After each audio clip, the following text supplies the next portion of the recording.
Reciban todos nuevamente una calurosa bienvenida al canal Jesús Histórico, el canal de divulgación histórica sobre la figura de Jesús de Nazaret y el cristianismo primitivo. Bueno, luego de un breve paréntesis por motivos de salud, una gripe un poquito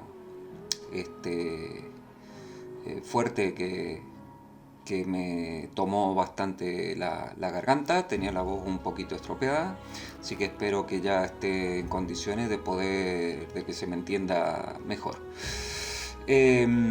Bueno, luego de este paréntesis, como había dicho, vamos a retomar una serie de vídeos que estaban pensados para exponer brevemente los denominados criterios de historicidad, que son los criterios que utilizan los historiadores y los investigadores en general para intentar extraer de los evangelios y de los escritos antiguos la mayor cantidad de datos plausiblemente históricos sobre la figura de Jesús de Nazaret.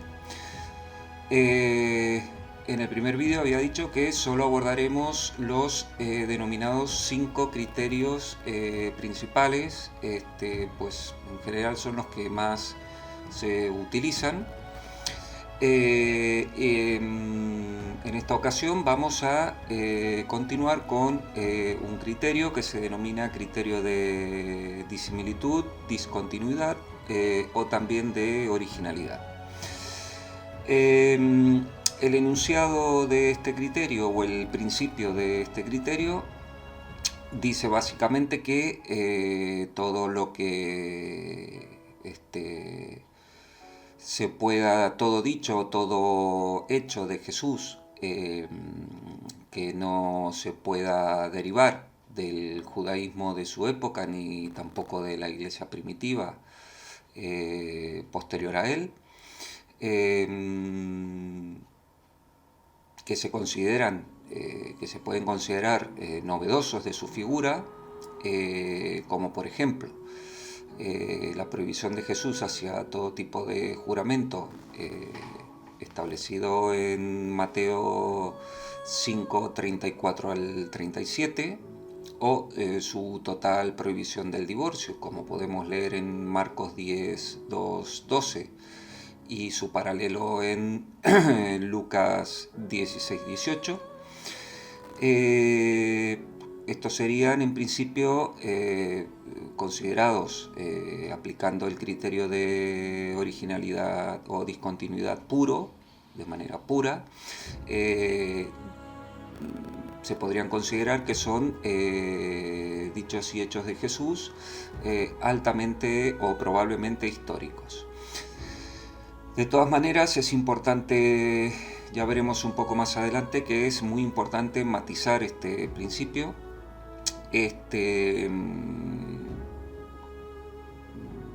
Pues el matiz se tiene que, o el principio en realidad se tiene que aplicar de acuerdo a otra serie de elementos que son sumamente importantes para que nos arroje cierta probabilidad de historicidad.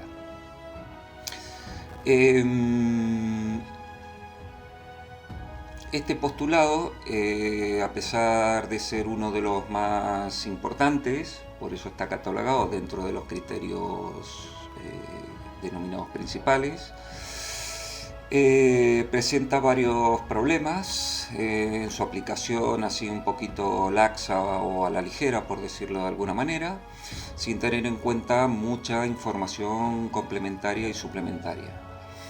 Un especialista estadounidense, Norman Perrin, dice que Norman Perrin es un especialista en crítica textual del Nuevo Testamento.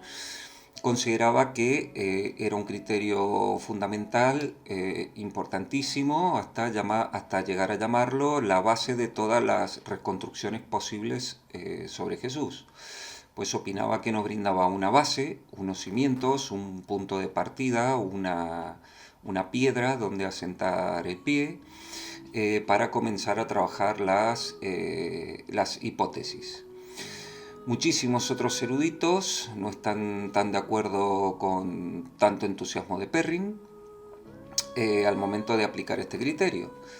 Entre ellos se encuentran, por ejemplo, el conocidísimo erudito John P. Meyer, quien reconoce abiertamente de que el principio presenta varios problemas.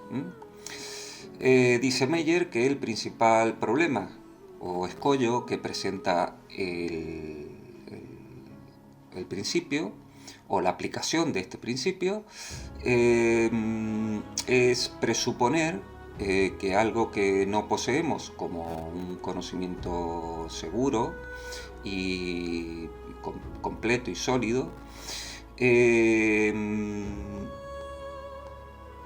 tanto, digamos, refiriéndose al judaísmo de la época de Jesús, como también de cómo se desarrolla la iglesia posterior, la iglesia primitiva posterior, nos pone en el problema de que al no tener estos conocimientos de una manera todavía completa y seguras, tampoco podemos llegar a dirimir exactamente qué es lo que podía o no podía postular Jesús. A pesar de estos obstáculos muy importantes, el trabajo histórico crítico realizado en los últimos, especialmente en los últimos 200 años, nos ha proporcionado importantísimos progresos a nuestro conocimiento del judaísmo y del cristianismo del siglo I, lo que ya nos hace caminar sobre terrenos un poco más seguros respecto a lo que posiblemente o plausiblemente pudo hacer o pudo decir Jesús. Dentro de ese conocimiento, a día de hoy, poseemos documentos del siglo I que proceden directamente, o en otros casos, de épocas muy cercanas a ambos ámbitos religiosos, tanto del judaísmo como del cristianismo primitivo de la época, tales como los manuscritos de Qumran, las obras de Flavio Josefo o las obras también de Filón de Alejandría para el judaísmo, y los mismos textos evangélicos y todo el avance que se ha producido en sus estudios a través de las variantes textuales y todo lo demás. Todo este avance que se ha producido respecto a justamente a estos escritos. También por no hablar de importantísimos hallazgos arqueológicos como las excavaciones de las mismas villas de Nazaret o de Magdala, por ejemplo, que nos brindan una valiosísima información sobre el modo de vivir de un judío de la época. Así todo, no cabe ninguna duda de que nuestros actuales juicios o hipótesis y conclusiones preliminares necesitarán ser corregidas y precisadas por futuras generaciones de expertos a medida de que estos mismos conocimientos continúen su avance. Continuando con el padre Meyer, el erudito John P. Meyer, puntualiza o nos aclara que una objeción importantísima a tener en cuenta al utilizar este criterio es el hecho de que una vez de proporcionarnos un mínimo asegurado de material sobre Jesús, su aplicación sin tener en cuenta la información complementaria acabaría ofreciéndonos prácticamente una caricatura del personaje, pues lo estaríamos divorciando del judaísmo de su época, que sin lugar a dudas influyó profundamente en él. Otro gran erudito, el profesor Gonzalo del Cerro, nos dice al respecto que la aplicación estricta del criterio nos conduciría a un Jesús como un personaje o un ente intertemporal e inexistente, o sea, un personaje único, no encajable en las coordenadas del Israel del siglo I. En la misma línea, también el profesor Fernando Bermejo Rubio apunta que al señalar solo lo de Jesús, que es suyo propio y solo suyo, y que no concuerda con el judaísmo ni el cristianismo posterior, deshistoriza al personaje, lo saca de su contexto y fomenta equivocadamente un aspecto único del individuo que se estudia. Básicamente es extraerlo de su debido contexto cuando sabemos que el personaje Jesús de Nazaret histórico fue un hijo de su tiempo. Lo curioso del caso es que cualquier personaje histórico, por poner un caso, el caso de Julio César, solo se entiende dentro de su contexto, dentro de su contexto cultural, de su contexto social, de su contexto político y de su contexto religioso. Pero este criterio se fijaría solamente en aquello que lo distingue de tal contexto, algo que el personaje pudo haber hecho o dicho fuera de todo este contexto que hemos mencionado. La figura de Julio César de esta manera quedaría así aislada y no se podría comprender bien históricamente. En pocas palabras, apostar por una completa ruptura entre el ambiente religioso inmediatamente anterior o inmediatamente posterior al personaje es del todo inverosímil. Todo esto a priori, por supuesto. De hecho, si Jesús hubiese sido tan discontinuo, único u original, su actividad se hubiese desarrollado apartada del flujo de la historia anterior y posterior a él. Y por tanto habría resultado totalmente ininteligible para prácticamente todo personaje de su época.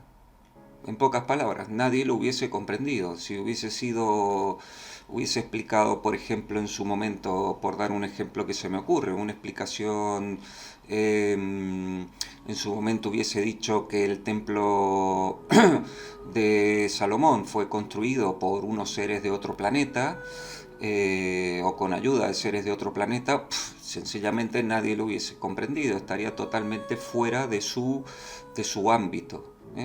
Esto es un ejemplo un poco burdo, pero para que se entienda de una manera clara. Si trazamos una imagen de Jesús completamente al margen o en contra del judaísmo y el cristianismo del siglo I, equivale colocarlo totalmente fuera de la historia y de su correcto contexto cultural y temporal. Al principio, al comentar sobre la originalidad de Jesús respecto a por ejemplo, a la prohibición del divorcio, Perrin dice que Jesús, al oponerse a los conceptos de la Judea del siglo I respecto al divorcio, posiblemente fuera histórico porque es una posición de Jesús y de su movimiento original respecto a este tema. En su momento dije que habría que matizarla y ahora veremos por qué. Es importante tener en cuenta dentro por eso del contexto original en el que se desarrolla la vida y el ministerio de Jesús, de que, por ejemplo, opinar de que Jesús se opuso de una manera original al concepto del divorcio sería asumir que todas las corrientes judías de la época, que eran muchas y eran plurales, tenían una posición asentada, fija y establecida respecto al divorcio, y sabemos que no es así. Ahora veremos por qué. Interpretar a un Jesús como una especie de unicum a través del criterio de discontinuidad es un error, ya hemos dicho, porque se descontextualiza. Entonces la pregunta es, o una de las preguntas que debemos hacernos es cómo podemos minimizar este obstáculo. ¿Eh? Una de las soluciones a este problema es hacernos otra pregunta, un poquito más concreta, y sería con qué clase de rama o tendencia del judaísmo era continuo o adhería a Jesús en un tema o en un dicho determinado. Como sabemos, en la Judea y la Galilea del siglo I había una diversidad de escuelas de judaísmo que pensaban en algunas cosas de manera totalmente contradictoria, o haciendo unos matices sumamente importantes. Las principales escuelas, por ejemplo, nos vamos a encontrar tres, y una, no está claro si era una escuela o una secta o una subsecta. Las principales de las que estaríamos hablando serían saduceos, fariseos y esenios, y una subrama o subsecta que se denominaban los celotas, que en principio en la interpretación de la ley eran fariseos, pero digamos de una manera un poco más radicalizados y con unos postulados y unos pensamientos un poco más radicales. Sin ir más lejos, para que veamos que el tema de la discontinuidad u originalidad dentro del judaísmo es más bien problemática, la secta de los saduceos no creía en la vida ulterior, mientras los fariseos sí creían en la vida ulterior. Y dentro de las escuelas fariseas, en la aplicación de la ley habían distintas subcorrientes o escuelas. Las dos principales de la época de Jesús era la escuela shamaíta, que seguían en muchas cosas los postulados del rabí Shammai, y la escuela gilalista, que en muchos postulados seguía al rabí Hillel. La escuela shamaíta era, por decirlo de alguna manera, un poco más conservadora en sus enseñanzas, y la escuela gilelista era un poquito más liberal, o en algunas cosas un poquito más flexible, por decirlo de alguna manera. Retomando un poquito el tema del ejemplo del divorcio, por ejemplo, todo indica que Jesús, al contrario de lo que opina Norman Perrin, Jesús no fue discontinuo ni original, sino que adhería y opinaba respecto a este tema tal cual lo hacían los fariseos de la escuela de Shammai. En este caso, Jesús era, en este caso puntual, Jesús adhería a una concepción de la ley, a una interpretación de la ley restrictiva o conservadora. En otras cuestiones, Jesús adhería y opinaba como lo hacían los fariseos, seguidores de la escuela de Rabí Hillel. En la mayoría o en muchos casos Jesús era un poquito más liberal. Un ejemplo que se suele dar, por ejemplo, a lo que adhería, en qué caso, por ejemplo, adhería, hay muchísimos, pero en uno de los casos, para que se entienda a modo de ejemplo, parafraseando el versículo en el que en un sábado estaban Jesús y sus discípulos en un campo de trigo, y sus discípulos estaban cortando espigas porque tenían hambre. vienen un grupo de fariseos y los reprende por estar cortando espigas en un sábado. En este caso, la solución que da Jesús es la solución que daba Rabí Hillel en sus enseñanzas, en que el Shabbat había sido creado para el hombre y no el hombre había sido creado para el Shabbat. En este caso, claramente Jesús adhería respecto al Shabbat, la posición que seguía el Rabí Hillel, y estaba discutiendo con otros fariseos de corte más conservador que seguramente seguían a la escuela de Shammai. Por lo tanto, no era una discusión del grupo de Jesús contra los fariseos, sino que era una discusión dada dentro de escuelas farisaicas dentro del judaísmo. Bien. Algunos autores creen que gracias a estos criterios se pueden atribuir al Jesús de la historia expresiones propias como el arameísmo Abba para dirigirse a Dios. Muchos opinan que el término Abba, claro, es un término cariñoso, el término papito o papaíto o algo así, un término muy cercano, muy cariñoso, pero entonces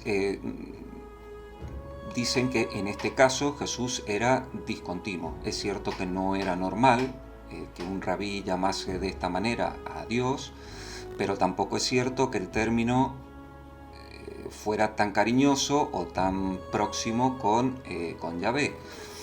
El término correcto en el que se debe traducir es simplemente padre. Si ya lo traducimos como padre, es un término próximo, pero también muy honorífico hacia la figura, no tan próximo como papito o papaíto o cualquier término en español que denote una proximidad paterno-filial tan próxima. También el término amén o el mismísimo bautismo de Jesús por parte de Juan el Bautista, muchos autores dicen que es histórico y original. En el término del bautismo yo puedo coincidir, en el término amén tendría mis dudas. Vamos a recurrir también a la opinión de otro experto en la materia, que es Epe Sanders. Epe Sanders, haciendo una correcta reflexión, opina sobre la historicidad del dicho en el que Jesús supuestamente declara puros todos los alimentos en Marcos 7:15, si no recuerdo mal. Y opina que en este caso el dicho atribuido a Jesús le parece como demasiado revolucionario, demasiado rompedor con las reglas de un rabí judío, para que lo haya dicho justamente un maestro de la ley. Lo que hace Sanders en este caso es tomar la idea de Norman Perrin sobre la primacía del criterio de discontinuidad y lo mira, lo analiza bajo otro prisma o bajo la mirada, otra lupa, la lupa contraria, digamos. Y expone lo siguiente, y dice que si el dicho es discontinuo y por ello tiene que ser de Jesús, nos encontramos con las mismas probabilidades de que si ubicamos al personaje en su debido contexto religioso y cultural, si el dicho es discontinuo, no puede ser de Jesús. ¿Qué es lo que quiere decir Sanders? Que dentro de las normas que seguía o enseñaba un rabí de corte filofariseo como Jesús, hay cosas que sí podía matizar, podía interpretar, podía discutir con otros fariseos, como ya hemos visto, el tema de de qué se podía o no hacer en Sabbat, si se podía sanar, si no se podía sanar, qué se consideraba trabajo, qué se consideraba trabajo, pero había cosas en las que no se discutía, que estaban, digamos, en lo principal, en lo nuclear, estaban de acuerdo. Entonces Sander dice que en estas cosas, en lo que el fariseísmo estaba nuclearmente de acuerdo, si descontextualizamos a Jesús de su tiempo, como dice Perrin, bueno, sí, puede ser discontinuo, pero si lo ubicamos a Jesús, como la mayoría de eruditos modernos lo ubican dentro del judaísmo del siglo I como un rabí religioso practicante, pues no puede ser de Jesús, pues sería algo demasiado revolucionario. ¿Mm?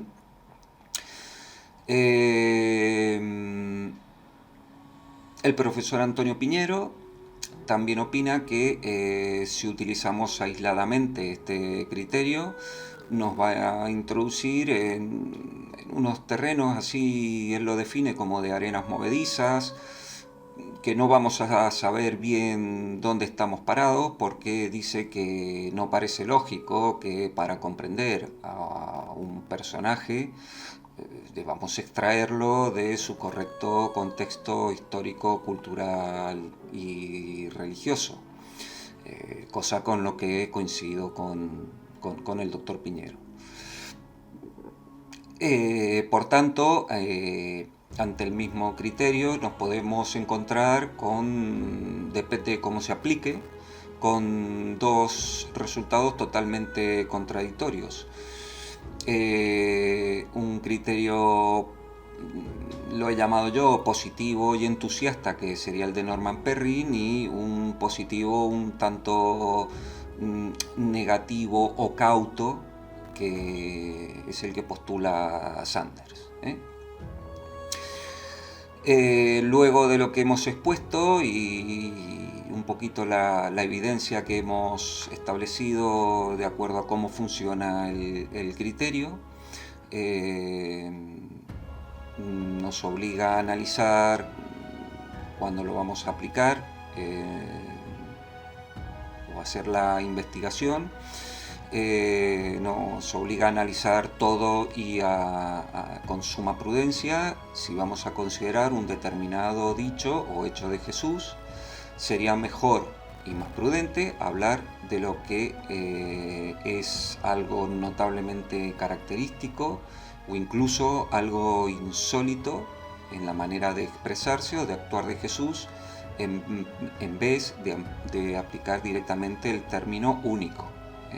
El término único nos está refiriendo a que Jesús rompía con el judaísmo de su época, y la investigación actual independiente no apoya esta tesis, apoya a un Jesús dentro de su contexto religioso-cultural e incluso en ciertos aspectos muy tradicional.